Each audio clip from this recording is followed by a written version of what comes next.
Buenos días tengan todos, bienvenidos a su programa Mundo Quidditch.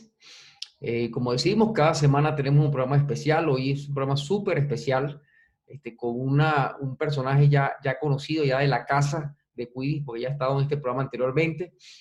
Pero vamos a tratar un tema muy importante para muchos, ¿no?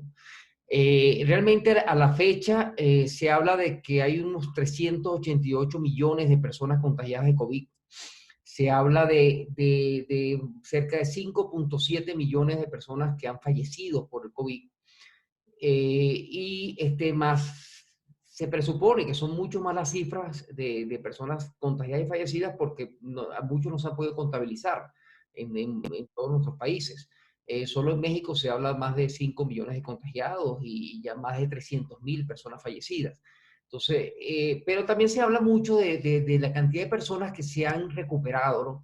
Y engrosan las estadísticas de recuperados y en todos los países las viven diciendo tantas personas ya se recuperaron del COVID.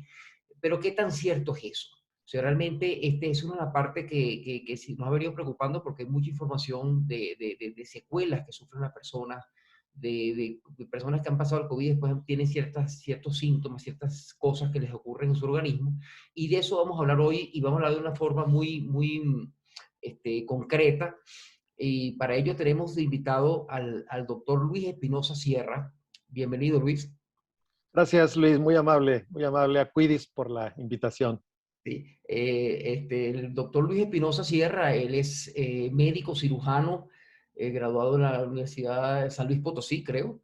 Una especialidad en neurología en el Instituto Nacional de Neurología y Neurocirugía. Tiene un posgrado en neurofisiología clínica en el Instituto Nacional de Ciencias Médicas y Nutrición de El Salvador. Tiene doctorado, bueno, es candidato a doctorado en ciencias clínicas de la Escuela de Monterrey y tiene una larga trayectoria profesional como profesor de pregrado y posgrado. Tiene una práctica privada de neurología y neurofisiología en el TECSalud. Es cofundador en el 2017 de Mi Receta Digital, que es una plataforma bien importante que muchos hemos estado muy pendientes de su desarrollo. Cofundador de la comunidad de Startups de Tecnología y Salud en junio del 2018, que derivó, y veníamos conversando de eso, que ha derivado en la Asociación Health Tech de México y que ha tenido tanto trabajos importantes a la fecha y miembro de una cantidad de asociaciones locales y nacionales e internacionales, así como fue también presidente del Colegio Médico de Nuevo León y fundador de algo que vamos a hablar hoy, que se refiere a la clínica online para atender a pacientes con COVID prolongado. Esos son los temas que vamos a tratar, ¿no? Pero, don Luis, como decimos, para empezar, quisiéramos que nos hablaras un poquito de qué es y qué se considera el síndrome post-COVID. ¿Hay alguna diferencia de esto, del síndrome post-COVID con lo que se dice COVID prolongado o es la misma cosa? Pero ¿qué es? Hablar un poco de la definición de esto. Muchas gracias, Luis. Bueno, son dos preguntas, entiendo. La primera, como todas las buen académico, creo que hiciste atinadamente la pregunta, ¿cuál es la definición? Porque de ahí parte todo lo demás.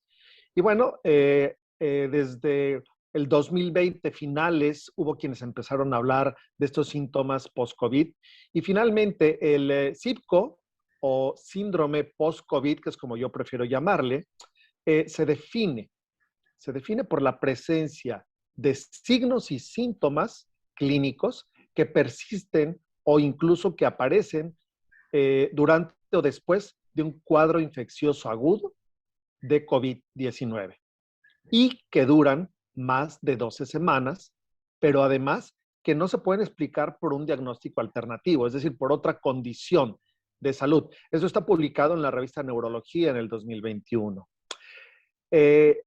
La segunda parte de tu pregunta me parece sumamente relevante, porque oímos long COVID, COVID prolongado, etcétera. Y voy a mencionar solamente algunos de los términos que se utilizan como COVID persistente o prolongado, síndrome subagudo post-COVID, que yo no estoy muy de acuerdo en el subagudo, porque ya más de 12 semanas ya está en la parte crónica. El post-acute syndrome o PAX, que le llaman también en inglés. El COVID en curso, que es una definición muy atinada, fíjate, COVID en curso, porque estamos viviendo más allá de la infección aguda, lo que yo le llamo el síndrome post-COVID. Y me voy a regresar a explicar la diferencia entre signos y síntomas, porque aquí está la clave para que las plataformas de telemedicina hagan el diagnóstico. Y la clave está en lo siguiente: signos y síntomas. Signos son todas aquellas alteraciones y manifestaciones que encontramos en el paciente en la exploración, ¿sí? Cuando le damos en la rodilla y brinca la pierna es un reflejo. Y los síntomas es lo que el paciente describe, lo que el paciente tiene. Y en el SIBCO, o síndrome post-COVID, predominan con mucho los síntomas. Entonces, es la patología ideal, es el problema o enfermedad ideal para diagnosticarse y eventualmente tratarse por telemedicina. No sé si con eso queda esas dos partes de tu pregunta aclarados. Sí, sí, sí, no, es importante arrancar con esto de definir realmente hasta dónde, o sea, qué se considera este síndrome post-COVID y lo que es COVID prolongado, que lo hemos escuchado bastante, sobre todo en los últimos meses, creo que se habla mucho de eso, ¿no?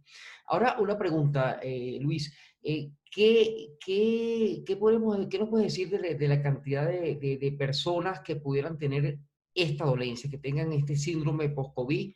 En comparación a si quieres porcentualmente, no sé cómo lo quieres presentar, Por supuesto. la cantidad de gente contagiada y que sale como recuperada. Pues.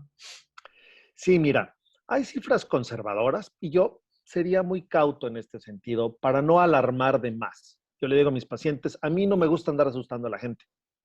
Oiga, que si no se toma esta medicina se va a morir. Pues ¿sabe qué? Yo le trato de explicar el mejor escenario, el conservador, y el peor escenario. Y en ese margen nos vamos a mover. Tu pregunta es fundamental. ¿Qué porcentaje? Bueno, ese artículo del 2021 hablaba entre el 10 y el 20%. Entonces, pues de 30 millones, pues, de los 300 millones que hay en el mundo, pues en el mundo hablaríamos de 30 millones hoy de personas con un SIBCO o síndrome post-COVID. Y en México alrededor de 500,000 de personas, con los números que nos diste. Sin embargo, y aquí viene el escenario más difícil y retador, otras cifras son mucho más alarmantes. Pues han documentado algunos investigadores entre el 40 y el 60% de sobrevivientes del COVID agudo, síntomas que duran, como ya dije en la definición, más de 12 semanas. Entonces, esto es un tema mayúsculo y yo le he llamado el tsunami que viene. Más adelante voy a ahondar en este punto, ¿verdad? Pero ahí andan los números, 30 millones en el mundo, 500,000 en México, lo más conservador.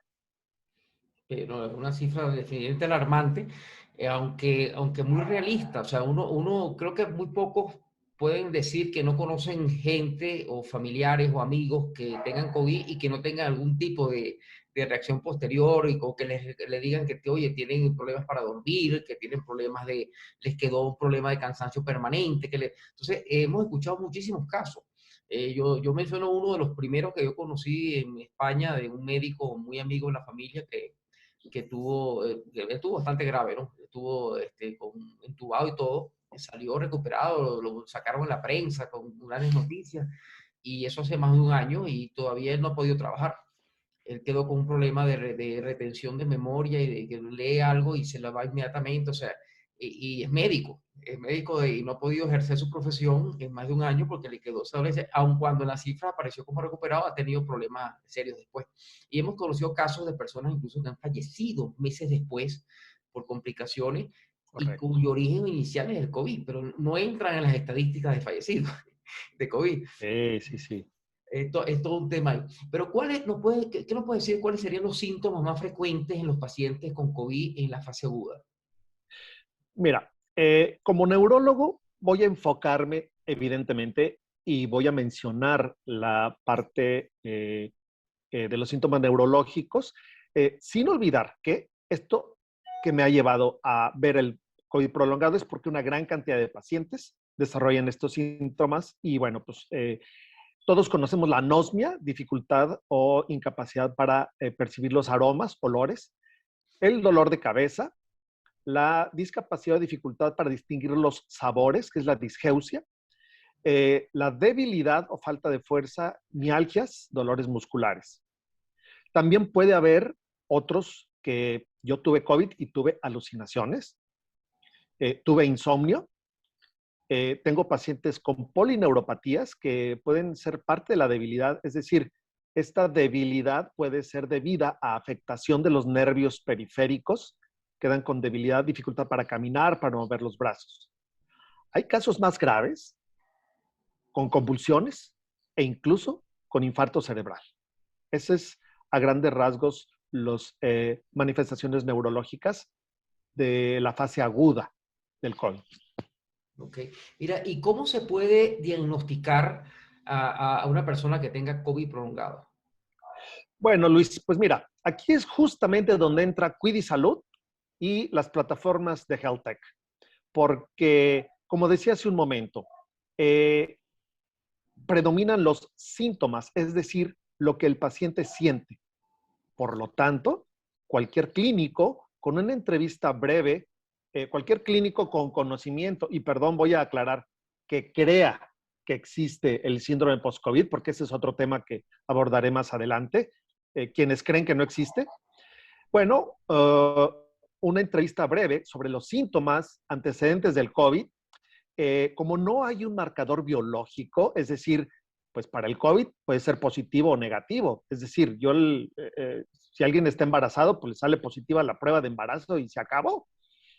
Pero aquí hay varios marcadores, como interleucina 6, proteína C reactiva, el dímero D, la ferritina sérica, la procalcitonina que se eleva mucho, aunque esto ocurre en la fase aguda, puede permanecer elevada la procalcitonina en la fase subaguda o incluso crónica. El péptido natriurético tipo B, la troponina, que es un marcador de infarto al corazón, se encuentra elevada. También el nitrógeno de la urea, cuenta de neutrófilos, un tipo de glóbulos blancos, etc. Entonces, el diagnóstico básicamente está fundamentado en una entrevista. Por lo tanto, pues la telemedicina tiene un papel fundamental en el diagnóstico y diagnóstico rápido. Sí, bueno, y acabas de acompañar el diagnóstico de la entrevista con el paciente a través de telemedicina con un examen de laboratorio que pudiera hacer, que lo puede hacer el paciente y poder, por supuesto, los resultados compartirlos con el especialista esté donde esté. O sea que la teleconsulta se hace efectiva en este caso para el tema del diagnóstico, ¿no? Y fíjate, hablaste de los síntomas en general de los pacientes que tienen secuelas, o lo hablaste, bueno, como neurólogo, la parte neurológica, pero te quería preguntar si existen casos de pacientes que pasaron el COVID levemente o casi asintomáticos y posteriormente han presentado algunos problemas de este tipo. ¿Existen esos casos? Sí, mira, el SIBCO o síndrome post-COVID, te puedo decir que las manifestaciones neurológicas son muy variables. Desde un déficit cognitivo, como el que tú comentabas, de este médico que tiene problemas de memoria, cefalea, dolor de cabeza, ansiedad y depresión, estrés postraumático. La doctora Luzma, que puede estarnos escuchando en este momento, sufre de este tema. Ella es médico y ha sufrido de este problema. Insomnio, yo tuve insomnio varios meses, debilidad, fatiga crónica, y hay algunos que no son graves, pero que sí voy a mencionar y que tienen que ver con la parte neurológica que se llama sistema nervioso autónomo. El rubor intermitente. Tengo pacientes que me dicen, doctor, se me pone rojo una mejilla y en la oreja, luego se me quita. Esto no te da ningún síntoma y es algo totalmente banal, o sea, no molesta, pero llama la atención. Hay otros que sí, como palpitaciones en reposo, diaforesis, sudoración, que son datos disautonómicos que ocurren en el SIBCO y que son neurológicos. Ahora, tú me preguntabas de los que tuvieron un COVID leve o asintomático.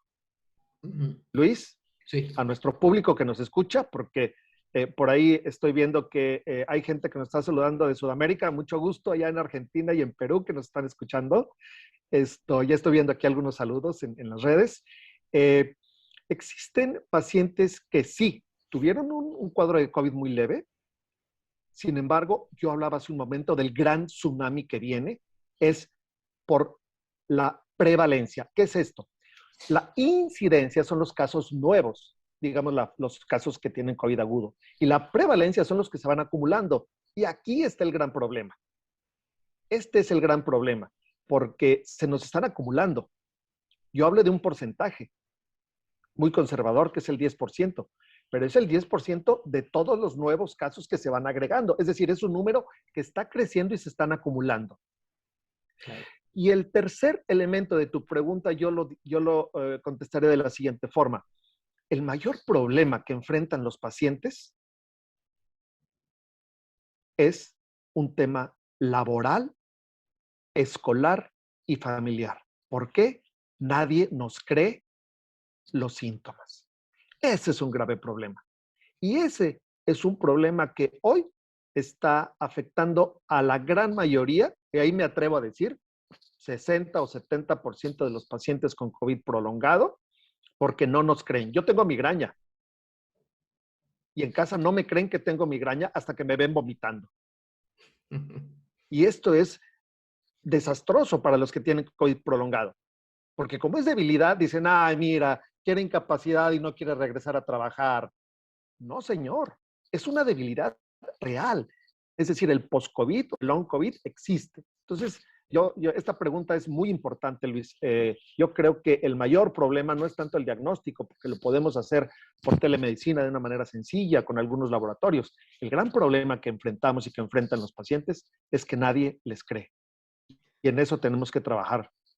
No, y es un tema complejo, porque fíjense que conozco casos de amigos que han tenido COVID y han quedado con esta secuela o este post-COVID, con problemas de concentración, y eso les afecta a su tema laboral, pero directamente. Entonces, ahí, mira, uno se pone a pensar y diría, güey, lo lógico sería que hasta que la persona no tuviera la concentración adecuada para poder ejercer su trabajo, no lo hiciera, porque muchas veces son trabajos críticos, fundamentales, que pueden afectar a otras personas. Y si la persona no está en sus capacidades completas, oye, mal podría ejercerlo, pero lo hace de forma obligada porque, como dices, no le creen o presuponen, no, mira, esto es algo que se te va a quitar en unas horas, mañana vas a estar mejor, deja la flojera, venga a trabajar. Entonces, todo ese tipo de comentarios que uno escucha que les ocurren en su aspecto laboral, ¿no?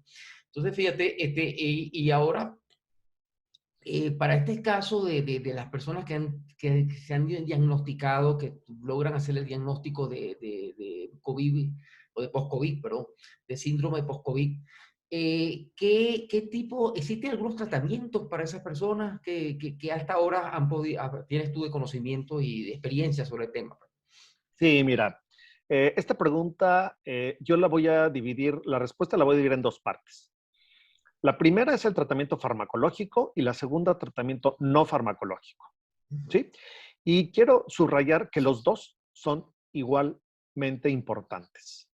Uno sin el otro no va a tener un impacto real en la mejoría de las personas, de los pacientes.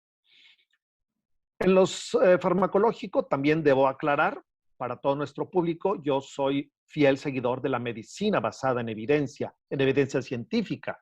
Y por lo tanto, quiero aclarar antes de mencionarlos que la evidencia científica que sustenta los medicamentos que voy a mencionar a continuación es una evidencia todavía leve. Es decir, no hay un tratamiento curativo hoy por hoy, ni tampoco hay un tratamiento definitivo con los medicamentos que voy a mencionar.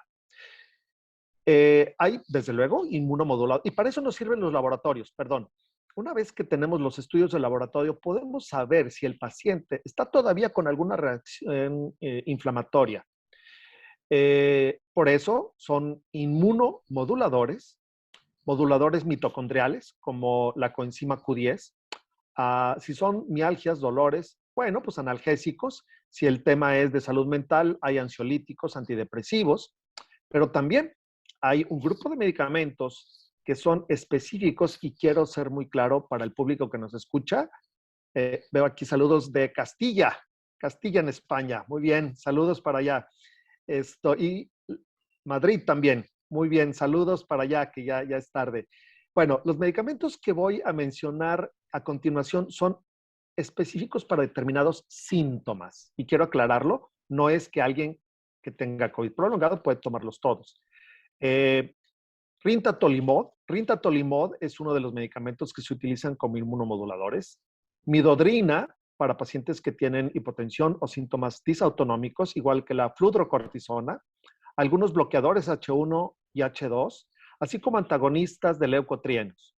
Todos estos que acabo de mencionar en la segunda parte de los farmacológicos son específicos para ciertas manifestaciones o síntomas del post-COVID. Y el no farmacológico, que es igual de importante, desde luego está la rehabilitación. Aquí nos escucha la doctora Ana María Rodríguez. Saludos, Anita. Ella es especialista en terapia física y rehabilitación. La rehabilitación personalizada es parte del tratamiento. La terapia cognitivo-conductual, el ejercicio bajo prescripción. Aquí Anita, la doctora Anita no me dejará mentir. Ayer platicamos del tema. El ejercicio tiene que ser bajo prescripción. Es decir, no es que empiezo a caminar o a correr o a la banda.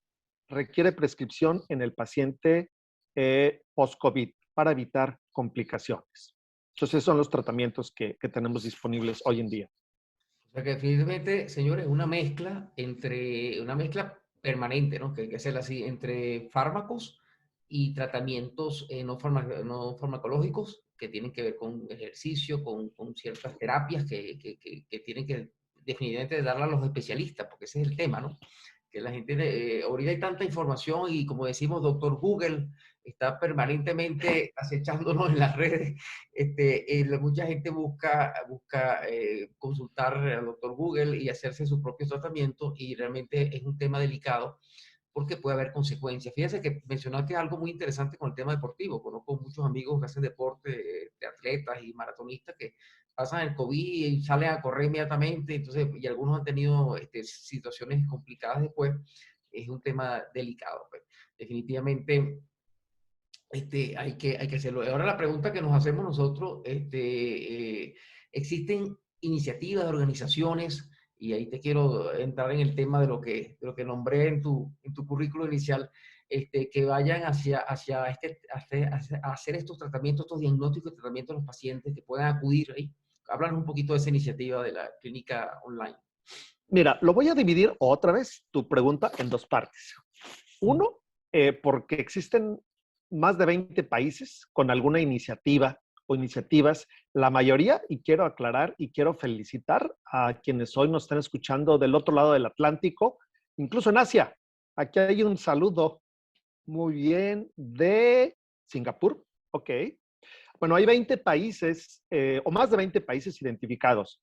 Por ejemplo, voy a mencionar este último, la iniciativa en Singapur, el @LongCovid Singapur, es un grupo de familiares y pacientes que han tenido el COVID y que se han reunido justamente para compartir este tipo de información que estamos hoy compartiendo aquí gracias a Cuidi Salud.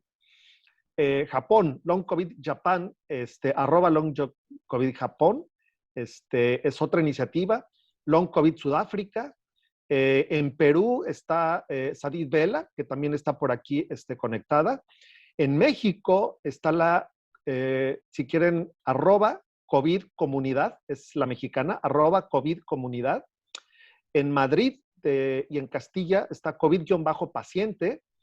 En Argentina, COVID Persis ARG, es la iniciativa argentina.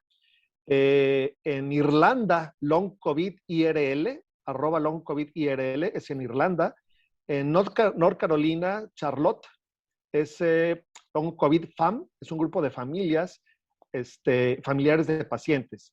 Y bueno, así no acabaríamos porque sí, efectivamente a nivel global hay una gran cantidad de personas y de iniciativas cuidando a estas personas y pacientes con COVID prolongado, sobre todo haciendo conciencia para aquellos que no les creen.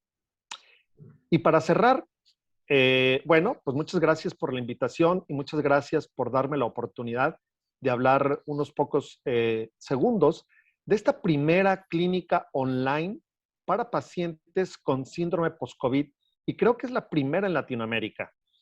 Si hay alguien más por ahí que ya lo hizo, pues bienvenido y trabajamos en sinergia. Esta iniciativa surge, pues tú sabes, Luis, que tenemos ya casi 5 años con la implementación de las recetas electrónicas en México. Tenemos la primera plataforma de recetas electrónicas con firma electrónica avanzada. Estamos por ahí de los 20,000 usuarios actualmente. Y hace un par de años también cofundador de Consultópolis, que es una plataforma de consulta en línea, que Mi Receta Digital y Consultópolis, pues son las dos piezas con las que estamos armando esta gran iniciativa de poder acercarnos a los pacientes a un muy bajo costo, es decir, estas consultas para los que están fuera de México, la teleasistencia será por ahí de unos $8 la consulta, la teleasistencia, básicamente para establecer si la persona tiene o no COVID y si hay sospecha o si tiene los signos, los síntomas que ya platicamos. Bueno, pues ya se puede agendar una teleconsulta más en forma, de mayor duración, y ahí pues establecer el diagnóstico y sobre todo ofrecer las opciones de tratamiento. Pero entonces creo que si bien la pandemia aceleró la transformación digital de la salud, hoy el COVID prolongado puede ser el ancla que fije la telemedicina y que ya no deje que se vaya, que ya la gente no regrese o regrese muy poco a la consulta presencial. Y entonces el COVID prolongado se va a convertir, de acuerdo a mis predicciones, si me lo permites, en el ancla que va a fijar a la telemedicina para quedarse a atender a la salud para siempre. Y no nos lo vamos a acabar. Millones de personas, digo, somos 700 millones de hispanoparlantes. Entonces, pues ahí échale cuentas y pues creo que tenemos mucho que hacer por delante y de la mano de Cuidisalud y de la asociación HealthTech, que traemos iniciativas muy interesantes de teleasistencia, telemedicina, etcétera. No, no, muy bueno, Luis. Definitivamente el tema de las plataformas de servicios de salud como Quiz, como la que tú mencionas y tantas otras que nosotros le damos siempre bienvenidas a todas las que van apareciendo porque es un trabajo conjunto. Es una demanda potencial muy grande que existe y más ahora con esto que nos acaba de decir el doctor Luis Espinosa sobre de la cantidad de personas que sufren de este síndrome post-COVID y que van a requerir atención. O sea, definitivamente esto no hay capacidad para pocas empresas, tienen que ser muchas que estén trabajando y en sinergia y para poder primero crear conciencia de la importancia de tratarse y poder atenderlos oportunamente con servicios.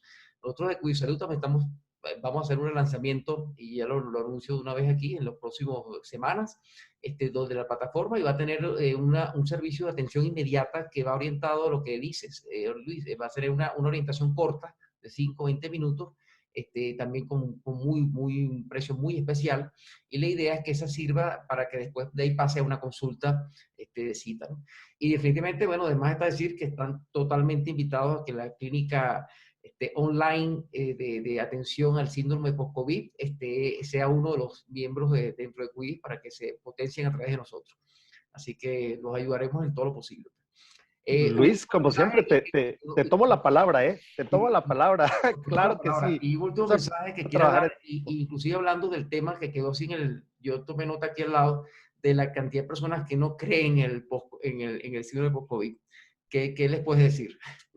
Bueno, como ya lo mencionaste, yo tengo una formación académica, 20 años de experiencia como clínico, promotor de la medicina basada en evidencias y del fundamento científico, y por eso fui cauto cuando mencioné los tratamientos farmacológicos. Creo que es los que hemos tenido síntomas post-COVID, los que tienen un síndrome post-COVID versus los que no creen. Pero es como querer tapar el sol con un dedo. Es, perdón que lo diga y lo voy a decir con todo respeto para los antivacunas, y lo voy a decir con todo respeto para la infodemia, pero por favor, hoy está ampliamente demostrado que usar un cubrebocas te ayuda a no contagiarte. Que vacunarte reduce el riesgo de morir de COVID. Igualmente, el creer en las personas que tienen COVID prolongado o creerle a un familiar, a un amigo que tiene síndrome post-COVID, es entender que estamos viviendo un problema de salud como la humanidad nunca lo había enfrentado. Nunca. Y ni siquiera las pandemias anteriores, porque las comunicaciones eran muy diferentes. Entonces, bueno, yo los invito a todos a creer, por un lado, a creer en que sí existe. Ya platicaremos más adelante, en otra oportunidad, cuando haya tratamientos ya más, con mayor sustento científico. Pero sí, yo aquí veo la ciencia versus la creencia.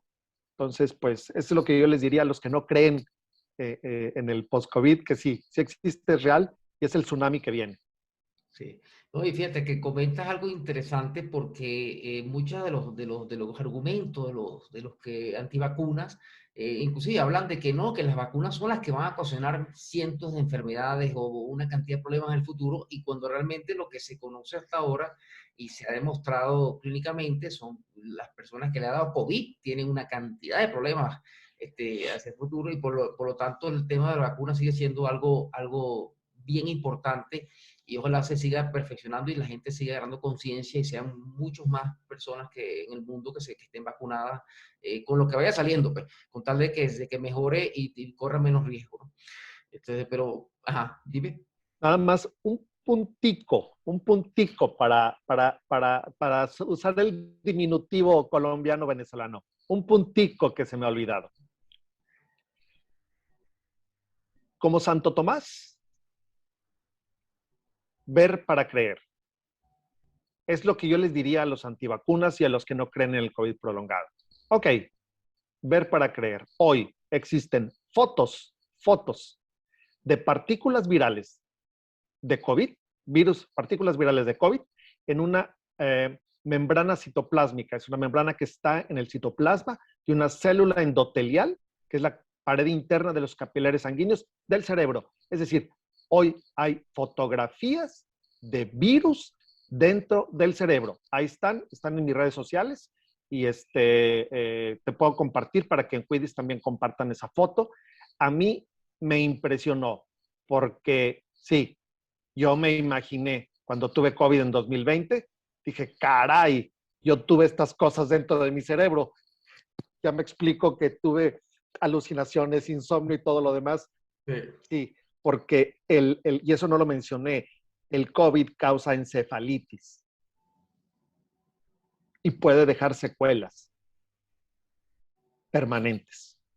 Permanente. O sea que... Entonces, eso es un tema que les diría a los que no creen en el COVID prolongado. Hay fotos de virus del COVID en el cerebro. Nada menos. Para que crean. No, perfecto, Luis. Lástima que el tiempo, como siempre, es el enemigo que tenemos en este tipo de programas. Pero bueno, señores, vamos a compartir toda esa información que nos pases de esa fotografía, vamos a ponerla en Quidditch, y de nuevo, bueno, agradecerles la atención e invitarlos a un nuevo programa del Mundo Quidditch, y seguramente haremos otros programas con el doctor Luis Espinosa Sierra, porque aparte de ser el gran amigo, tiene una permanente investigación en un tema que realmente es fundamental y que, como dijo, es algo que estamos viviendo en este periodo de la humanidad que nunca había existido, y que tenemos que atender y atender oportunamente. Así que muchas gracias, Luis, y estaremos pendientes de otro contacto próximamente. Gracias por la invitación, gracias a Cuidis Salud. Un abrazo, por favor, a todos los que nos escuchan, pues ahora sí, que en los 4 continentes. Muchas gracias. Muy bueno. Hasta luego. Excelente.